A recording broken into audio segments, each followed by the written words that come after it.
I'm Joe DeCicco. I'm a cop, a retired detective from the New York City Police Department and a licensed private investigator. My experiences with the NYPD are among the most profound of my lifetime, and I share those experiences in a series of novels based on the events and characters encountered in my professional career. My main character, Mike Romamo, is a personification of my soul, my alter ego. In 1973, I joined the police department because of a terrible incident one muggy August evening. It triggered emotions deep within me that are still present today, and that's why I signed up. The events and actions I write about are representative of those experiences. As a child, Romano identified with God's warrior, St. Michael, the Archangel. Sometimes, especially during stress situations or moral dilemmas, he talks to his Heavenly Father and St. Michael. At times, he even hears the beat of angel wings. I'd like to share a poem with you. It's called The Policeman's Poem and appears in the preface of one of my books. The policeman stood and faced his God, which must always come to pass. Step forward now, policeman, how shall I deal with you? I know I don't deserve a place among the people here. They never wanted me around except to calm their fear. Step forward now, policeman, you've borne your burdens well. Come walk a beat on heaven's streets, you've done your time in hell. The author is unknown, yet sums up the thoughts of every cop. Mike Romano is a good man who knows right from wrong, but sometimes the line between them blurs. These are those stories. From Angel with a Gun, the first novel. A reading. Mike and his dog watched with interest as the cars turned into 90th Street, adjacent to his block. Mike jerked the dog's leash, causing her to yelp. Together they ran around the corner. After a few steps, the dog pulled him along. She had no idea why they ran, but for her it was fun. Red and white beacons from the roof lights cast their own shadows to mix with those that Mike had noticed earlier. He stopped to lean against a parked auto. The run around the corner, combined with the dense, moist air, had made Mike lightheaded. He waxed poetic. The shadows had danced. Now they have music. Mike chuckled at how silly that sounded. Good thing nobody could hear that. They'd put him away. Mike looked around the neighborhood. From the row houses, he saw people coming out onto their porches. From the apartment buildings, heads poked out of windows. The lights and sirens had aroused the neighborhood. Brakes squealed and a third car slid to a stop next to the first two against the curb, mid-block in front of the apartment houses. The odor of exhaust fumes, burning tires, and brakes permeated the air. As the car doors opened, from each cruiser erupted a team of 2 officers. All 6 cops ran into the apartment house that fronted the street. The red brick building was one of 4 in a complex that boasted open, screened external landings between floors. The hairs on the back of Romano's neck bristled. This is not just a bullshit run. What the hell happened, wondered Mike. He watched the officers' progress as they passed each screened landing, running to the roof and out of sight. The sound of muted voices drifted down towards Mike. After pacing the sidewalk for several minutes, he attempted to find out what was going on. Mike called out to several other persons who left their houses, attracted by the commotion, and had gathered near him. Do you know what's going on? Did anyone make the call? Is anyone hurt? I was out here and didn't hear anything. He received no reply. Mike grew agitated. Instinctively, he knew that whatever brought the cops to that building had to be serious. Extremely serious. Despite the warm night, a cold chill gripped Mike as he strained his eyes to view the top of the building that the cops had entered. He began to become worried about his family. Maybe the siren scared Annie. Maybe Betty's wondering what happened to him. Bullshit. He'd been unnerved by the unknown, and he needed the comfort of his family. He gave the dog's leash a quick tug and returned to his apartment. Worms in the Apple takes place in the seedy world of the old Times Square area of New York City. The Apple, as it is sometimes known. It's here Mike became embattled with a crooked commanding officer and uses a family friend to assist in his private war. Romamo, D.I. Bryan is waiting for you in his office.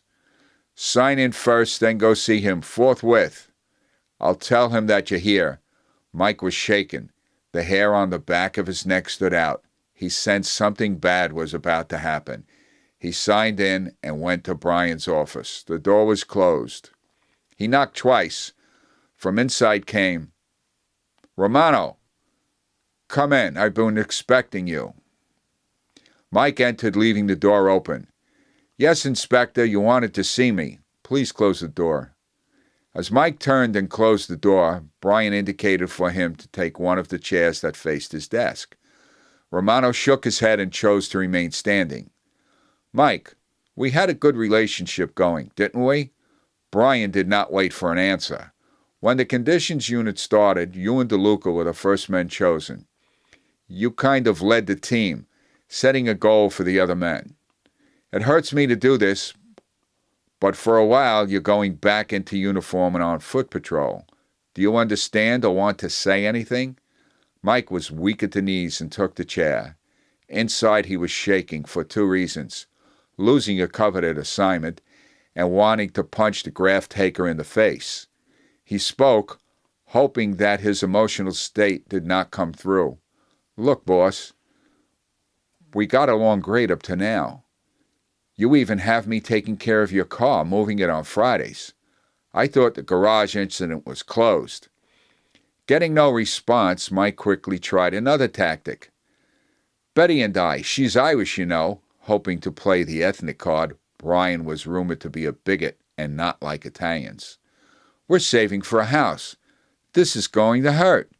Mike continued, trying to get a definitive answer. "It's only for a month, right?" "When do I go back into uniform?" "Tomorrow, Friday, is your last day in the unit. When you swing back, you're in uniform. Sergeant Holbrook is aware of my decision, and so is Lieutenant Armini. See Holbrook for an assignment. I'm allowing you to remain in the day squad on 10 to 6 tours. You're a good cop, Mike, but I decided that you need some time to think and learn to calm down. See me in a month. Oh, don't move my car either. Dismissed." Dirty Bags takes place in Staten Island, New York's suburban-like borough. Life took its toll on Mike. He is now divorced. Driving at 60 miles an hour, the hum of the tires was almost hypnotic. Mike had been trying to push thoughts of his soon-to-be ex-wife out of his mind and to concentrate on the roadway. Mike had never thought that he would be included in the national statistics of the police officer divorce rate of 60 to 70%. In his almost trance-like state, he absent-mindedly reached to raise his window and didn't notice two men standing next to a black Ford Bronco that was stopped on the right shoulder of the roadway. As he drove past them, it happened. Pow, pow, and pow! The cop and Mike Romano snapped back into the real world. Romano, with 10 years on the job, heard this sound many times during his time in Harlem and Midtown South. Those 3 gunshots brought a kaleidoscope of vivid memories, beginning with the bullet that went through his windshield as he drove home, the rooftop gun battle during the 1977 New York City blackout, and ended with another gun battle in the basements of Chinatown. Somewhere close, probably behind him, a large caliber handgun had just been discharged 3 times in rapid succession. Instantly, Mike's training took control of his body's auto responses. He defensively lowered his head and cautiously peered into the right side view mirror to glance back as he swung toward the highway's shoulders and began slowing his vehicle. Again, glancing in his side mirror, Mike saw the Bronco racing through the thick brush adjacent to the roadway. The truck had disappeared into a wooded area before he could bring his own vehicle to a final stop. As an almost eyewitness, Mike is subsequently assigned to work with a detective squad on the case. The killer is finally caught. The judge handed Capelli a life sentence without parole, and he never said a word. As he was escorted out, Henry turned and looked hard at Mike, who never backed down from a challenge. Romamo excused himself from the others and approached Henry, asking the court officers if he could speak to the prisoner for a second. Naturally, they said yes, and backed away, giving Mike some privacy. Michael leaned close to Henry and whispered, "You're nothing but a dirty cop. That's you, dirty bags with double G's." Capelli was stunned and loudly asked, "You're a cop. How could you know my—" Henry never got to finish his question because the guards pushed him away from Mike. Mike only smiled and quickly answered, "Because I can, Henry. Because I can." Bulldog takes Romano to the dangerous world of narcotics. As always, he does what is necessary to get the job done. Rocco listened without comment, then asked, "Just what do you want from me, Mike? I know this could be touchy, but do you have any thoughts on how I can handle it? I don't want the action to keep going without trying to remedy the situation. You know how I am. It makes me feel inadequate inside. I have an inner need to do something and would like your input. Any ideas?" "Mike, we go back a long way, and in the past you have given me good counsel that personally helped me in a sticky situation without regard for yourself. Let me think a minute. Order us a drink, will you?" Mike flagged the waitress and ordered. Rocco was quiet for several minutes. As they sipped their drinks, he then leaned across the table and finally answered Mike in his usual short, cryptic style. "Well, I'm not a saint and I have done things I'm not proud of, but I do hate drug dealers, especially if I find them in my circle of friends and associates. They all know my feelings about that kind of thing. Give me some time and I'll get back to you." "Great. How much time do you think?" "You'll know when I have an answer. Now let's just relax and enjoy each other's company. It's been too long." To cap their visit off, they ordered double espressos spiked with sambuca.